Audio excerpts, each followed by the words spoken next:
국민 여러분, 안녕하셨습니까? 인도태평양 전략연구원의 최수영입니다. 오늘도 공작권TV 그레이트 게임을 애청하시는 전국 곳곳의 국민 여러분, 또 대한민국 해외에 계시지만 저희 방송을 애청하시는 해외 동포 여러분, 한 분 한 분께 감사의 말씀을 전해 올립니다. 오늘 제가 전해드릴 이야기는요, 중국의 해상 민병대가 서해안으로 상륙하는 시나리오에 대해서 말씀을 드리겠습니다. 해서 이 중국군의 해상 민병대가 서해안을 어떻게 상륙할지, 그리고 이러한 사태가 발생할 때 어떻게 대응할지에 대해서 말씀을 전해 올리겠습니다. 현재 중국에서는 공안과 무장경찰들에게 월급을 못 준다고 하는 이야기가 지금 퍼져나오고 있습니다. 중국발 경제 위기가 올 연말부터는 급격하게 터질 것으로 예상되고 있습니다. 중국 내 제조, 부동산업, 금융업 등이 줄줄이 부도가 나고 있는데 중국발 경제 위기는 금년도 연말부터는 본격적으로 우리 경제에게도 악영향을 미치는 정말 대한민국의 경제에 매우 좋지 못한 쓰나미를 몰고 올 것으로 전망이 되고 있습니다. 중국 내부는 이미 국민들의 폭동이 급증하고 있습니다. 그리고 시진핑파, 그리고 반 시진핑파 사이에 내전에 돌입하고 있습니다. 지금 보도 안 돼서 그렇지 지금 그들 간의 찬반 세력들에 의한 지금 내부 투쟁이 매우 극심하게 격렬하게 지금 진행되고 있다 합니다. 최근에는 쿠데타 모의가 적발이 되어서 중국군 장성 75명이 처형되었다는 이야기도 흘러나오고 있고, 또 중국 공안당국 관계자가 시진핑은 정책이 잘못되었다라고 비판하는 등 지금 내분으로도 치닫고 현상이 지금 발견되고 있습니다. 따라서 시진핑 정권은 외부의 전쟁을 일으켜서 내부의 불만을 외부로 돌리면서 내부 결속을 도모하는 것 외에는 자신들이 살아남을 방법이 없습니다. 자신들이 살아남기 위해서 이길 능력이 없어도 대한민국이나 대만을 침공할 수밖에 없는 상황이 현재 중국 공산당의 상황입니다. 6.25 때도 모택동은 현재 동북삼성 지역을 장악하고 있었던 가오강이라는 친소련파 군벌을 제거하기 위해서 한국전에 참전을 하면서 친소련파 군벌이었던 가오강의 병력과 물자들을 한반도에 투입해서 모두 소진시킨 다음에 이런저런 누명을 씌워서 가오강을 제거해버렸습니다. 6.25 때 중공군 298만 명이 투입되었는데 이는 만주족에 살던 동이족의 후예인 만주족, 조선족 등을 제거하고 만주를 차지하기 위해서 일종의 인종 청소를 단행하였던 것입니다. 청나라는 금나라의 후손이고 금나라는 신라인들이 세운 나라이기 때문에 청나라 황실은 자신들의 성을 신라를 사랑한다는 의미의 애신강라로 사용하였습니다. 이미 신라의 후손들은 청나라가 200년 이상을 중국 전역을 장악하고 단군조선의 제사를 지내는 등 모든 것이 동이족화 되어 있었기 때문에 모택동은 동이족의 잔재를 지우기 위해서 대규모의 인종청소가 필요했던 것이었습니다. 그래서 6.25 때 인해전술이라는 말도 안 되는 비상식적인 전술을 쓰면서 병사들에게 총도 안 주고 적진에 돌격하도록끔 명령을 하달하였던 것입니다. 또한 문화대혁명을 일으키면서 홍위병들을 동원하였습니다. 그렇게 해서 지식인들을 모두 처형하도록 했고, 이것도 또한 동이족을 제거하기 위한 인종청소의 성격이 매우 강한 사건이 문화대혁명이다 하겠습니다. 여기서 중국의 지식인이라 함은 대부분 청나라 때 지식인들의 후손들이었고, 그들은 모두 신라의 후손, 또 더 위로 올라가게 되면 고조선, 동이족의 후손들이었습니다. 결국 모택동이 한국전에 298만 명을 보냈고 문화대혁명을 일으켰던 것은 동이족 후손들의 씨를 말리기 위한 멸종 작업이었습니다. 여러 가지 목적 중에 이러한 목적도 숨겨져 있었다는 것을 우리는 올바로 인식을 해야 되겠습니다. 따라서 현재 탈출구가 없는 시진핑은 한민족의 시를 말리기 위해서 관광객들을 대한민국으로 대거 보내면서 전염병을 함께 보낼 가능성이 대단히 높다고 제가 이미 말씀드린 바 있습니다. 국내 대학 연구실에 근무하는 중국인 유학생들 중 상당수는 중국 정보기관 스파이들입니다. 그들에게 지시를 내려서 국내에서 합성 전염병을 인위적으로 만든 이후에 살포할 가능성도 대단히 높다 하겠습니다. 한미연합군이 북한 지역으로 밀고 올라오면 중국은 수도를 내륙으로 옮겨야 하기 때문에 한미연합군이 북한 지역으로 밀고 올라오기 전에 대한민국 남쪽 지역에 전염병을 뿌려서 모두 제거할 가능성이 대단히 매우 높다 하겠습니다. 따라서 중국에서 오는 관광객들을 반드시 차단할 필요가 있겠고, 한국에 있는 중국인들은 대거 중국 본토로 되돌려 보내야 될 필요가 높다 하겠습니다. 특히 국내 각 대학 연구실에 있는 중국 유학생들은 모두 소집해서 중국으로 돌려보내야 하겠습니다. 그리고 중국발 금융위기를 사전에 차단하기 위해서 중국과의 금융망, 인터넷망, 통신망, 모든 인터넷망 등을 서서히 그리고 완벽하게 철저하게 차단할 필요가 있겠습니다. 우리 한국의 인터넷진흥원 귀담아 들어야 되겠습니다. 또 우리 기업인들 및 교민들도 조용조용히 중국으로부터 철수시켜야 할 것입니다. 중국과 전면전을 준비한다는 불퇴전의 각오로 서서히 단교 준비 또한 해야 할 것으로 예상이 됩니다. 중국과의 모든 왕래는 최소한만 두고 차단하지 않게 되면 나중에 우리 기업들이 줄도산할 수도 있고, 또 중국에서 대량 난민, 보트 피플이 한국으로 들이닥칠 상황이 도래할 수도 있는데, 이런 상황이 되면 우리도 감당이 안 되는 상황이 될 수가 있습니다. 해서 미리 대비하고 철저한 준비를 해야 되겠습니다. 서해안 섬 지역에 어선으로 위장한 대규모의 중국군 해상 민병대가 대규모로 몰려들게 되면 우리의 해군, 해경, 주한미군은 속수무책으로 당할 수밖에 없게 됩니다. 자, 그 이유를 말씀드리겠습니다. 해상 민병대는 어선을 타고 다니는데 어선 안에 무기를 싣고 다니기 때문에 쉽사리 접근하기도 쉽지 않습니다.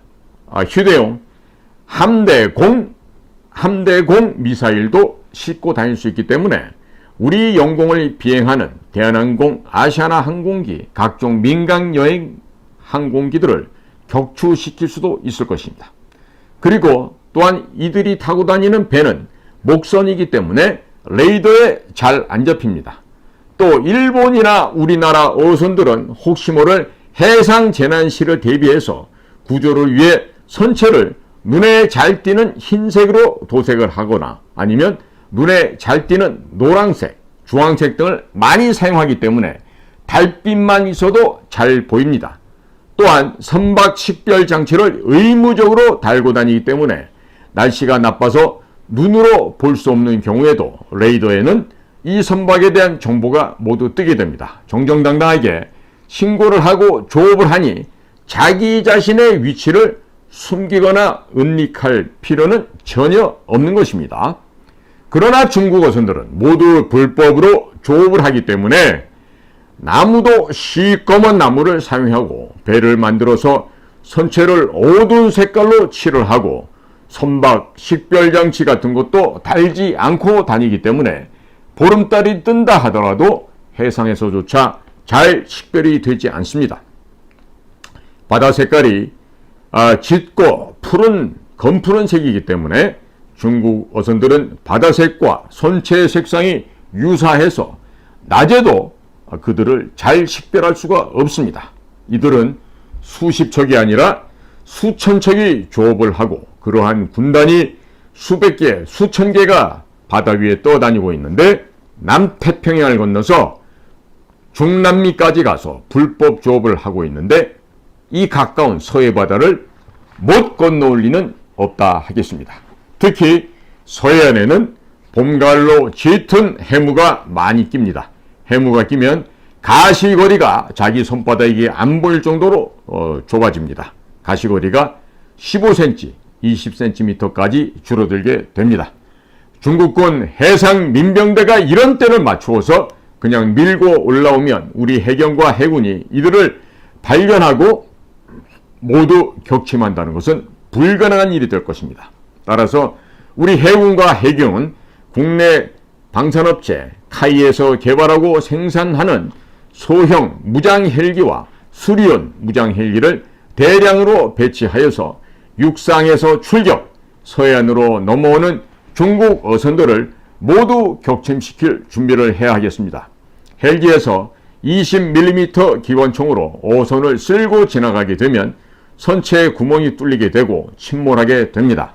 또한 국산 70mm 유도 로켓 B-20, 대전차 미사일 천검 역시 국산 무장 헬기에 탑재가 되니 이러한 장비들을 대량으로 배치해서 중국 해상 민병대의 습격에 대비해야 할 것입니다. 이와 같은 중국의 해상 민병대를 잡는데 비싼 아파치 헬기를 투입할 필요는 없고 국산 소형 무장 헬기나 수리온 무장 헬기 정도면 충분할 것입니다. 소형 무장 헬기나 수리온 무장 헬기가 중국의 해상 민병대를 잡는데 큰 효과가 있다고 소문이 나고 우리 군이 대량으로 구매해서 배치하면 중국 어선으로 골머리를 앓고 있는 베트남, 또 필리핀, 또 태평양 건너 중남미의 국가들도 우리나라의 헬리콥터를 구매하게 될 수도 있습니다. 그러면 이제는 헬기 수출도 되고 헬기에서 발사하는 국산 대전차 로켓 천검, 70mm 유도 로켓 B-20 등도 함께 수출할 수 있게 됩니다. 헬기가 수출되면 향후 30년에서 50년간 부품 공급도 해줘야 합니다. 또 다른 무기 체계도 수출이 될 것입니다. 또한 원자력 발전, 그리고 건설, 공산품, 문화상품 등 다양한 제품들이 수출이 될 것입니다. 아울러서 수리온 헬기를 해군의 해상작전 헬기로도 개발해서 배치를 하게 된다면 서해를 넘어오는 중국의 해군 함정 그리고 중국의 잠수함까지도 잡아낼 수 있게 될 것입니다. 이미 국산 무장 헬기에 각종 미사일까지 만들어 놓고 국방비가 없어서 배치를 못해서 해상 민병대에게 서해안의 섬들을 뺏기게 된다면 이것이야말로 국가의 재난이요 위기상황이 될 것인가. 만일 이런 일이 벌어진다면 안보 당국자들은 전부 옷을 벗어야 할 것입니다. 제가 지금 이렇게 짤막하게 정리를 해서 이런 말씀 드리는데 우리 대한민국 해군이나 해양경찰 그리고 국가정보기구에서 이에 대한 대비를 안 한다면요. 그곳에 종사하는 당국자들은 모조리 다 밥그릇을 걸어 차버려서 굶겨 죽이거나 전부 다 옷을 벗겨서 내쫓아야 할 것입니다. 오늘도 공작관TV 그레이트 게임을 경청해 주셔서 감사를 드립니다. 저는 인도태평양 전략연구원 최수용이었습니다. 감사합니다.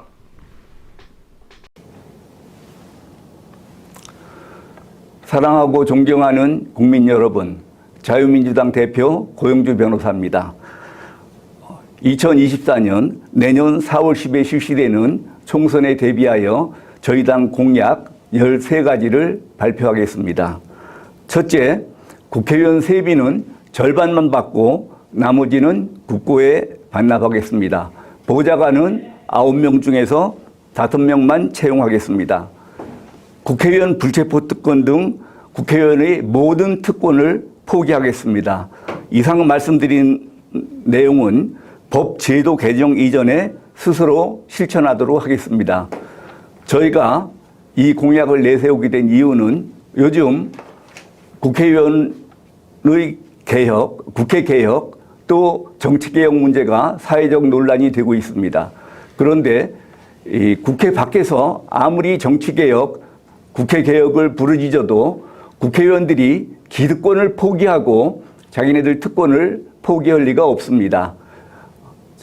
이 국회 개혁을 이루기 위해서는 저희들이 국회에 들어가서 개혁을 하는 수밖에 없다고 판단을 했습니다.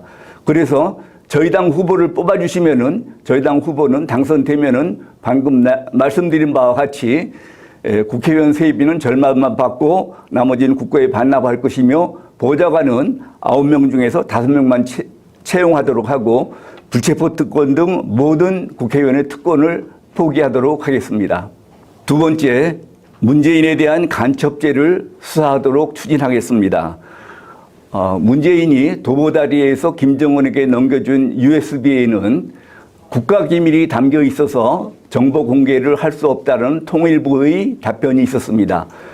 국민들에게도 알릴 수 없는 국가기밀이라고 그러면은 북한은 더더욱 알면 안 되는 기밀입니다. 그렇다고 그러면은 문재인이 USB를 넘겨준 것은 간첩죄가 분명하기 때문에 문재인에 대해서 간첩죄를 수사를 하도록 하겠습니다.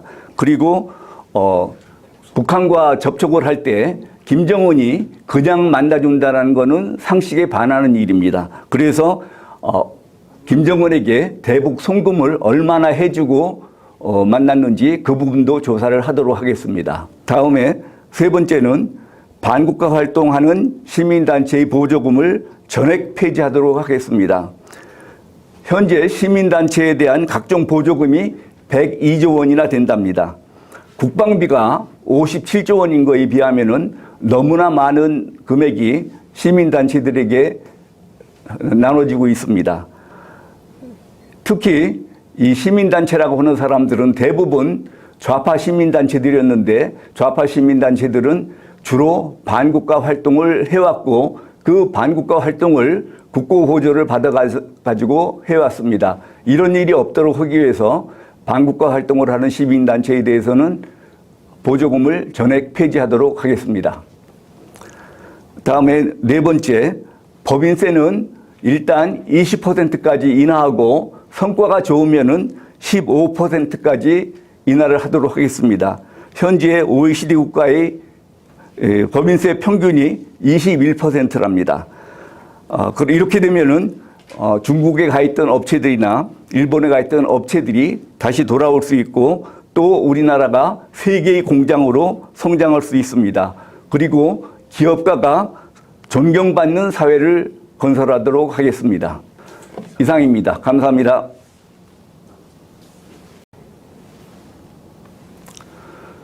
사랑하고 존경하는 국민 여러분, 자유민주당 대표 고영주 변호사입니다. 2024년 내년 4월 10일 실시되는 총선에 대비하여 저희 당 5번째 공약을 말씀드리겠습니다. 민주당 정권 하에서 부당하게 이루어진 검소안박을 폐지하고 또 공수처법도 폐지하고 국정원의 대공수사권은 부활하도록 하겠습니다. 또 형법상 간첩죄를 강화해서 현재 적국에게만 적용되고 있는 간첩죄를 외국에게도 적용하도록 하겠습니다. 다음에 6번째, 5.18 특별법, 제주 4.3 특별법, 여순사건 특별법, 기타 민주유공자 예우법 등을 폐지하도록 하겠습니다. 이런 법들을 전면적으로 폐지하고 앞으로는 기록에 입각하여 전면 재조사를 해서 가짜 유공자를 적발하고 그동안 잘못 지급된 보상금에 대해서는 전액 환수하도록 하겠습니다. 7번째, 5.18 당시 시위진압에 참여했던 군인 경찰에 대한 명예회복 및 보상을 실시하도록 하겠습니다. 5.18 당시 국가의 명을 받아 반란군을 진압하러 참여했던 군인 경찰에 대해서 그 후에 형법상 평가가 바뀌었다고 해서 그 출동한 군인들을 반란군으로 취급하는 것은 사리에 맞지 않다고 생각을 합니다. 그래서 평가는 어떻든지 간에 국가의 명을 받아 출동한 군경에 대해서는 명예회복과 보상을 실시하도록 하겠습니다. 다음에 8번째, 공정선거를 위한 제도 개선을 하겠습니다. 부정선거가 이루어지고 있다고 세간에서 불만들이 많습니다. 그것은 선거관리위원회가 공정성에서 신뢰를 받지 못하기 때문이라고 생각합니다. 그래서 공정선거를 보장하기 위해서 저희들이 국회에 들어가게 되면은 선거관리위원회들을 대수술할 수 있도록 조치를 취하겠습니다. 이상입니다. 감사합니다. 사랑하고 존경하는 국민 여러분, 안녕하십니까? 내년 총선 1차 공약 13가지 중에서 9번째 공약을 말씀드리겠습니다. 9번째, 정당 국고지원금을 폐지하도록 하겠습니다. 현행 정당에 대한 국고지원금은 너무 과다합니다.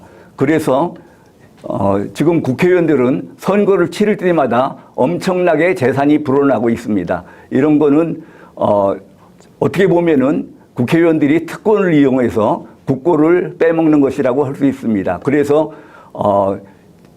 이를테면은 국민들한테 신뢰를 얻으면은 후원금을 받아서 정당을 운영할 수 있도록 하고 정당에 대한 국고 지원금은 전액 폐지하도록 하겠습니다. 다음에 10번째, 북한 이주법을 추진하겠습니다. 지금 현행 법상으로는 북한에 가고 싶어도 합법적으로 갈 수 있는 방법이 없습니다. 북한을 자신들이 조국으로 알고 있는 종북 주사파들을 억지로 우리나라에 잡아둘 필요가 없다고 생각합니다. 적당한 조건에 맞으면은 합법적으로 이런 종북 주사파들은 북한으로 보낼 수 있도록 그런 북한 이주법을 추진하겠습니다. 다음에 11번째, 외국인, 특히 중국인의 국내 유치를 위한 모든 특별 대우를 폐지하겠습니다. 현재 중국인은 3억 원을 우리나라 은행에 예치하기만 하면은 영주권이 생긴다고 합니다. 이렇게 쉽게 영주권을 주는 나라는 선진 제국 중에서는 없습니다. 그래서 저희들은 그 상호주의 원칙에 입각해서 중국인의 그 국내 유치를 위한 그런 과도한 특별 대우를 전부 폐지하도록 하겠습니다. 다음은 12번째, 중국 공산당의 패권주의를 반대합니다. 중국은 전 세계의 공산화를 목표로 해서 여러 나라에 공자학원 등을 보내서 의식화 작업을 하고 있습니다. 그래서 미국 같은 경우는 공자학원이 거의 다 폐쇄된 것으로 알고 있습니다. 그런데 우리나라에서는 하나도 폐쇄를 못하고 있습니다. 저희가 국회에 등원하게 되면은 공자학원을 우선적으로 폐쇄하고 중국 공산당의 여러 가지 패권주의를 반대하도록 하겠습니다. 다음에 13번째, 사형수에 대해서 사형을 집행하도록 하겠습니다. 김대중 정부 이후에 우리나라에서는 사실상 사형 집행을 안 함으로써 법원에서는 사형 판결을 내려도 그게 집행이 되질 않고 있습니다.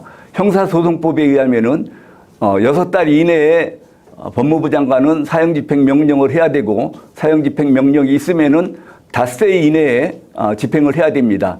이와 같은 형사소송법이 전혀 지켜지지 않고 있는데 이것은 어떻게 보면은 법무부 장관의 직무유기라 할 수 있겠습니다. 그래서 저희 당에서 등원을 하게 되면은 사형수에 대해서 사형을 집행을 해서 형사소송법을 준수하는 그런 풍토를 조성하도록 하겠습니다. 이상입니다. 감사합니다.